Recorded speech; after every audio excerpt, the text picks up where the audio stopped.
Hi friends, welcome to sweet voice. ఈ video నచ్చినట్లయితే like చేసి సపోర్ట్ చేయండి.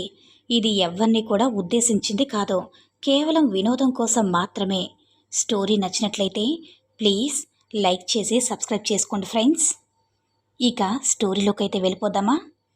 ఈ కథ పేరు నా అక్క కొడుకు నిద్రలో నన్ను బాగా కుదిపేసేవాడు. అయితే మన ఛానల్లోకి రాబోయే కథలన్నీ కల్పితాల మాత్రమే, ఎవరిని ఉద్దేశించింది కాదు. మిమ్మల్ని ఎంటర్టైన్ చేయడం కోసం మాత్రమే ఈ వీడియో చేయడం జరుగుతుంది. అలాగే ఇది అందరూ గమనించి మన వీడియోని చివరి వరకు చూడండి. నా పేరు సంధ్య, నేను బీటెక్ చదువుతున్నాను. ఒకరోజు నేను చాలా రోజులు హాస్టల్లో ఉన్న తర్వాత ఇంటికి వచ్చాను. అప్పుడు డైరెక్ట్గా మా అక్క వాళ్ళ ఇంటికి వెళ్ళాను. అక్కకి నాకు 10 సంవత్సరాల డిఫరెన్స్ ఉండేది. అందుకే అక్క కొడుకు పెద్దవాడు, అంటే వాడు కాలేజీకి వెళుతూ ఉంటాడు. కానీ నేనంటే వాడికి పిచ్చి. ఎంత పిచ్చి అంటే వాళ్ళ అమ్మ కన్నా ఎక్కువగా నేను వాళ్ళ ఇంటికి వెళ్ళానంటే ఇక వాడికి పండగే పండగ. పిన్ని వచ్చింది పిన్ని వచ్చింది అంటూ నా చుట్టూతో తిరిగేవాడు. చిన్నప్పటి నుంచే అంతే, ఇప్పుడు కూడా అంతే. వాడు కూడా నేను వాళ్ళ ఇంటికి వచ్చినప్పుడు ఇంట్లో ఉన్నాను. నేను ఒక వారం రోజులు అక్క వాళ్ళ ఇంట్లోనే ఉన్నాను.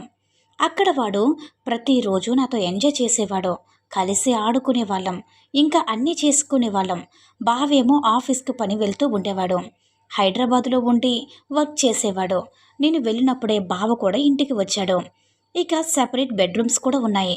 రాక రాక చాలా రోజుల తర్వాత వచ్చిన బావకి అక్క తనతోనే ఉండి తన రూమ్లోనే ఉంది. ఎలాగో నేనున్నాను కాదని చెప్పేసి నేను నా అక్క కొడుకు ఒకే రూమ్లో పడుకున్నాము. వాడు గడుగ్గాయ్, చాలా అల్లరి పిల్లాడు. చిలిపి చేష్టలు ఎక్కువగా ఉంటాయి. అలాంటి పిల్లడితో నేను ఒకే బెడ్రూమ్లో పడుకున్నాను. అయితే ఇక ఆ రోజు సాయంత్రం అందరూ కలిసి భోజనం చేశాము. అలా భోజనం చేసిన తర్వాత వెళ్ళి నా రూమ్లో అదే నేను పడుకునే బెడ్రూమ్లోకి వెళ్ళిపోయాను. తర్వాత అందరూ వాళ్ళ హాల్లో కూర్చున్నారు. నేను కాసేపు మా ఫ్రెండ్స్తో ఫోన్లో మాట్లాడి ఆ తర్వాత మళ్ళీ హాల్లోకి వచ్చాను. అప్పుడు బావ నాతో ఇలా అన్నాడు, సంధ్య, నువ్వు చిన్నోడు ఇద్దరూ ఒకే రూమ్లో పడుకోండి, నేను మీ అక్క మా బెడ్రూమ్లో పడుకుంటామని చెప్పారు. అప్పుడు ఓకే పర్వాలేదు బావా, నేను మీరు చెప్పినట్టుగానే చిన్నోని తీసుకుని మేము మా బెడ్రూమ్లో పడుకుంటాము, మీరు అక్క మీ బెడ్రూమ్లో పడుకోండి ఓకే అన్నాను. బావ నేను అనే తీరును చూసి బాగా నవ్వుకున్నారు. నువ్వు కూడా గడుసు పిల్లవే అన్నాడు బయటికి. అంటే మెల్లగా ఓకే బావా సరే అని నేను వెళ్తాను, నిద్ర వస్తుంది రారా చిన్నోడా అంటూ నేను బెడ్రూమ్లోకి వెళ్ళిపోయాను. అప్పుడు అక్క లోపలికి వెళ్ళి, ఏమండి మీరు వెళ్ళండి, నేను పాలు తీసుకుని వస్తానని చెప్పింది. అయితే బావకి డైలీ పడుకునే ముందు పాలు తాగడం అలవాటు. అది బెడ్రూమ్లోకి తీసుకుని వెళ్తుంది అక్క. అందుకే మీరు వెళ్ళండి నేను వస్తానంటూ అక్క కిచెన్లోకి వెళ్ళింది. బావ బెడ్రూమ్లోకి వెళ్ళాడు. చాలా రోజుల గ్యాప్ని వాళ్ళు ఇక మొత్తం కూడా పూర్తి చేసుకున్నారు. చిన్నోడు కూడా వచ్చేశాడు. ఇక ఆ రోజు రాత్రి వెళ్ళి బెడ్ మీద పడుకున్నాను. వాడు వచ్చి నా పక్కనే పడుకున్నాడు.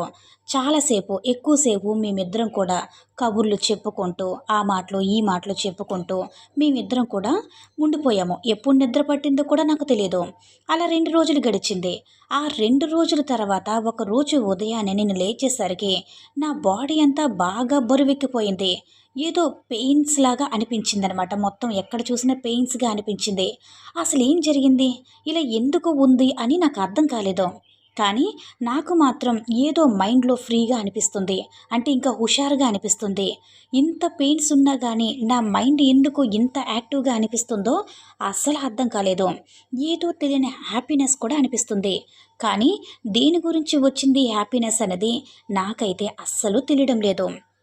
అలా మరుసటి రోజు కూడా రాత్రి పడుకున్నాము. సేమ్ తెల్లాసరికి సేమ్ అదే సిచ్యువేషన్. ఎందుకు ఇలా జరుగుతుందో నాకు అస్సలు అర్థం కాలేదు. అసలు ఏం జరుగుతుందో అని తెలుసుకుందామని అనుకున్నాను. కానీ ఆ రోజు రాత్రి నాతో పాటు చిన్నోడు లోపలికి వచ్చాడు. వచ్చిన తర్వాత పడుకుందామా అన్నాడు. సరే అన్నాను. నేను నిద్రపోతున్నట్టుగా నటించాను. వాడేం చేస్తున్నాడో తెలుసుకోవాలి అనుకున్నాను. వాడు నేను పడుకున్న తర్వాత లేచి వాడు ఫోన్ పట్టుకొని పక్కన కూర్చొని ఏదో చూస్తూ ఉన్నాడు. ఇదేంటి వీడింకా పడుకోకుండా ఏదో అలా ఫోన్ పట్టుకుంటూ ఉన్నాడని నేను నిద్రపోయాను. అయితే నేను నిద్రపోయానని వాడు నిజంగా ఏం చేస్తున్నాడని చెప్పేసి మెల్లిగా చూడాలి అనుకున్నాను. కానీ వాడు నిజంగానే నా దిక్కు అస్సలు తిరిగి కూడా చూడలేదు. అటు తిరిగి కూర్చున్నాడు. నేను మెల్లగా లేచి చూశాను. చూసేసరికి వాడు ఏదో వీడియో చూస్తున్నాడు. అయితే ఆ వీడియో నేను చూసేసరికి ఒక్కసారిగా నా కళ్ళు ఆశ్చర్యంతో పెద్దవైపోయాయనమాట. అయితే 2, 3 రోజుల నుంచి ఇలాంటి వాడితోనే నేను పడుకుంటున్నాను. అసలు నాకు ఈ 2, 3 రోజుల నుంచి ఏదో వింతగా కూడా అనిపిస్తూ ఉంది. ఏదో తేడా కూడా నాకు తెలుస్తుంది. నాలో ఏదో కొత్తగా అనిపిస్తుంది. నిజంగా దీనికి దానికి సంబంధమైతే లేదు కదా అని నా మనసులో తెలియని కంగారుతో అసలు ఏదైనా అంటే తెలియని భయంతో అలా భయపడుతూ ఉన్నాను. వాడు మాత్రం చూస్తుంది మాత్రం నేను మాత్రం షాక్ అయ్యాను. వీడిలా చేస్తాడే అనుకోలేదు.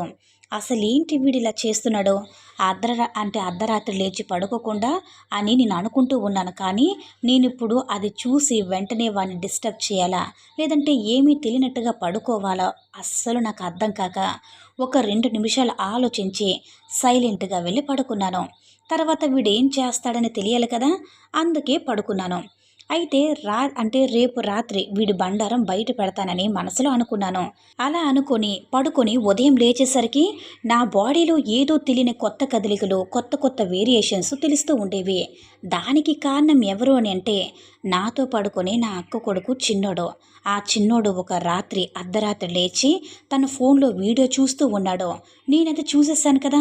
నిజానికి ఆ రోజు పడుకున్న తర్వాత ఉదయాన్నే లేచాను కదా. ఉదయాన్నే లేచి మొత్తం వాడి గురించి ఆలోచిస్తున్నాను. అసలు చిన్నోడు ఇలా ఎందుకయ్యాడో, అసలు ఎందుకు ఇలా జరుగుతుంది అని ఈరోజు ఖచ్చితంగా నిన్ను కనిపెట్టే తీరాలని ఫిక్స్ అయిపోయాను. అలా ఫిక్స్ అయిన తర్వాత ఆ రోజు అందరం కలిసి మళ్ళీ సేమ్ ముందులాగానే ఎప్పట్లాగానే అందరం తినేవాళ్ళం. బెడ్రూమ్లోకి వెళ్ళిపోయారు. నేను నా బెడ్రూమ్లోకి వెళ్ళి వాడు ఒక అర్ధగంట ఆగి వచ్చాడు. వీడు ఇంకా రావట్లేదని ఎదురు చూస్తూ నా ఫోన్ చూస్తూ కూర్చున్నాను.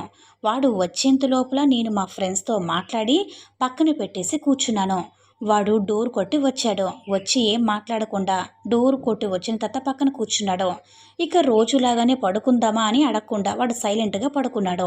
అదేంటి చిన్నోడా, ఏమైంది, ఎందుకు పడుకుంటున్నావు, ఏం మాట్లాడకుండా అని అన్నాను. అదేం లేదు పిన్ని, నాకు బాగా నిద్ర వస్తుంది, నువ్వు పడుకోని చెప్పేసి అన్నాడు. సరే అని చెప్పేసి నేను నిన్న రాత్రి బాగా లేట్ నైట్ దాకా ఫోన్ చూస్తూ కూర్చున్నాడు కదా, దానికి నిద్ర వస్తుందేమో అనుకుని పడుకున్నాను. అలా పడుకున్న తర్వాత మళ్ళీ యథావిధిగా లేచి ఫోన్ చూస్తూ కూర్చున్నాడు. నాకు ఆ ముందు రోజు బాగానే ఉండింది కానీ ఇక నేను నిద్రపోకుండా వాడిని గమనిస్తూ ఉన్నాను. ఎంతసేపు అలా ఫోన్ చూస్తూ ఉంటాడో, తర్వాత ఏం చేస్తాడో. వాడు 1 గంట వరకు అలా ఫోన్ చూస్తూ ఉన్నాడు. ఆ వీడియోలు చూస్తూనే ఉన్నాడు. నేను మళ్ళీ లేచి సేమ్ చూసి పడుకున్నాను. ఇక నాకు నిద్ర పడుతుందేమో అన్న భయం వేస్తుంది. వాడు ఎంతసేపు ఫోన్ చూసి తర్వాత పడుకుంటాడా లేదా అనేది నేను చూడాలని వెయిట్ చేస్తూ ఉన్నాను. కానీ 1 గంట అవుతుంది కానీ నాకు నిద్ర వస్తుంది. కాసేపు ఒక 10 నిమిషాల పాటు నాకు నిద్ర పట్టేసింది. అంతలోనే నా పైన ఒక కాలు పడింది. ఏదో పడినట్టుగా అనిపించింది. నేను మెల్లగా నా దుప్పటను తీసి చూశాను. అప్పుడు వాడు పడుకున్నాడు. వాడి కాలు నా మీద ఉంది. ఇదేంట్రా వీడు కాలేశాడో అనుకున్నాను. కానీ వాటిని ఊపి చూస్తే బాగా నిద్రలోకి వెళ్ళిపోయాడు. అయితే చాలాసేపు ఉండి పడుకున్నాడు కదా, దానికోసమే ఇలా తొందరగా నిద్ర పట్టినట్టుందని మెల్లగా వాడి కాలును తీసి అటు పక్కన జరిపి ఇక దుప్పటి కప్పి కూడా పడుకున్నాడు. అసలు ఇంతకీ వాడేం చేశాడు, నా బాడీ ఎందుకు ఇలా ఉందని అనుకున్నాను కదా. హాస్టల్లో నేను బెడ్ మీద కాకుండా కింద పడుకునేదాన్ని. కింద పడుకున్న అలవాటికి బెడ్ మీద పడుకున్న అలవాటికి నాకు ఒక్కసారిగా బెడ్ మీద పడుకుంటే అది సెట్ అవ్వలేదు. దానికి నాకు పెయిన్స్ వచ్చాయి. బాడీ ఒళ్ళంతా కూడా నొప్పులుగా ఉండేది. 2 రోజులు అలా ఉన్న తర్వాత 3వ రోజు అలవాటైంది. మరి చిన్నోడు చేసింది ఏంటి అనుకున్నాడా, చిన్నోడు మాత్రం చేసింది ఏమీ లేదు. వాడు నేను వచ్చాను కాబట్టి నాతోనే గడపడం, నాతోనే ఇంకా క్యారమ్స్ ఆడుతూ అలా ఉండడం. ఆ తర్వాత వాడు ఎక్కువ టైం నాతో స్పెండ్ చేయడం. దానివల్లే వాడు చదువులేకపోతున్నాడనమాట. కొన్ని క్లాసులు ఆన్లైన్లో వినలేకపోతున్నాడు. ఆ ఆన్లైన్లో డైరెక్ట్గా డే టైంలో వినాల్సిన క్లాసులన్నీ సేవ్ చేసుకొని నైట్ పూట నేను పడుకున్న తర్వాత ఆ వీడియోలు చూస్తూ క్లాసులు వింటూ ఉన్నాడు. అది చూసి నేను షాక్ అయ్యాను. వీడేంటి ఇలా చేస్తున్నాడు, డే టైంలో వినాల్సిన ఆన్లైన్ క్లాసెస్ ఇప్పుడు వింటున్నాడని చెప్పేసి నేను అది చూసి షాక్ అయ్యాను. ఇంకా వీడికి చదువు మీద చాలా ఇంట్రెస్ట్ ఉందని చెప్పి వాటిని డిస్టర్బ్ చేయలేదు. అలా వారం రోజులు అక్కడే ఉన్నాను. కానీ నాకు వీడు మాత్రం అంటే డిస్టర్బెన్స్గా అస్సలు అనిపించలేదు. నేనే భయపడ్డాను. వాడు లేచి అలా ఫోన్ చూస్తూ కూర్చుంటే నేను భయపడ్డాననమాట. వీడు ఫోన్ చూసిన తర్వాత నేను నిద్రపోయిన తర్వాత ఏం చేస్తాడని భయపడ్డాను. కానీ వాడు అలాంటిది ఏమీ చేయకుండా శ్రద్ధగా కాన్సన్ట్రేషన్ తోటి ఆన్లైన్ క్లాసులు బాగా విన్నాడు, బాగా నేర్చుకున్నాడు.